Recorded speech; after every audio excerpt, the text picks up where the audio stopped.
Hi friends, யூகேல Pandora அப்படிங்கிறது வந்து ஒரு ஜுவல்லரி ஷாப்பு. இங்கே வந்து இயரிங்ஸு, சார்ம்ஸு, பிரேஸ்லெட்டு, நெக்லஸ்ஸு, ரிங்கு இந்த மாதிரி ஐட்டங்கள் எல்லாமே கிடைக்கும். பார்த்தீங்கன்னா தெரியும், இது பேர் வந்து பிரேஸ்லெட்டு. இந்த பிரேஸ்லெட் வந்து ரோஸ் கோல்டுன்னு சொல்லுவாங்க. பியூர் கோல்டு கிடையாது, 14K கோல்டு. இது வந்து கோல்டு பிரேஸ்லெட்டு. இது வந்து சாம் அப்படிங்கிறது என்ன அப்படின்னு பார்த்தீங்கன்னா, பிரேஸ்லெட்டில் செயினில் ஆட் பண்ணக்கூடிய ஒரு பியூட்டி. இது மேக்ஸிமம் கிஃப்டாக கொடுப்பாங்க. பேண்டோரா அப்படிங்கிறது வந்து ஒரு கிஃப்ட்டுக்கு கொண்டு வந்த ஒரு ஷாப்பிங்னே சொல்லலாம்.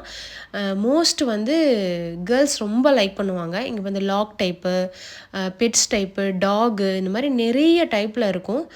பார்த்திங்கனாவே தெரியும், பாருங்கள், நிறைய டைப்பில் இருக்கும். ஒரு பிரேஸ்லெட் இருக்குது அப்படின்னா அதை சுற்றி சார்ம்ஸ் தான் அதிகமாக இருக்கும். பேண்டோரா வந்து இம்பார்ட்டன்ஸ் கொடுக்குறது சார்ம்ஸ் மட்டும்தான். ஆனால் விலை வந்து 40 பவுண்ட் கிட்ட வரும். சில்வர் வந்து 9 to 5 pure silver. But gold மட்டும் 14K மட்டும்தான் இந்த பேண்டோராவில் கிடைக்கும். 24K வாங்கணும் அப்படின்னா 1000 பவுண்டுக்கு மேலே போகும். பட் யூகே வந்து ரொம்ப விலை அதிகம். இந்தியாவிலே நம்ம வாங்கிக்கலாம். அங்கே இந்தியாவில் ஒரு 72,000 தான் வருது. பட் இங்கே 1 lakh கிட்ட வரும். நம்ம இந்தியா காசுக்கு இங்கே கம்பேர் பண்ணோம் அப்படின்னா. அதெல்லாம் பார்த்திங்கன்னா தெரியும், எவ்வளோ அழகாக இருக்குது. ரொம்ப கலெக்ஷன்ஸ் அதிகமாக இருக்கும். பட் ஹாட் வாட்டரில் யூஸ் பண்ணும்போது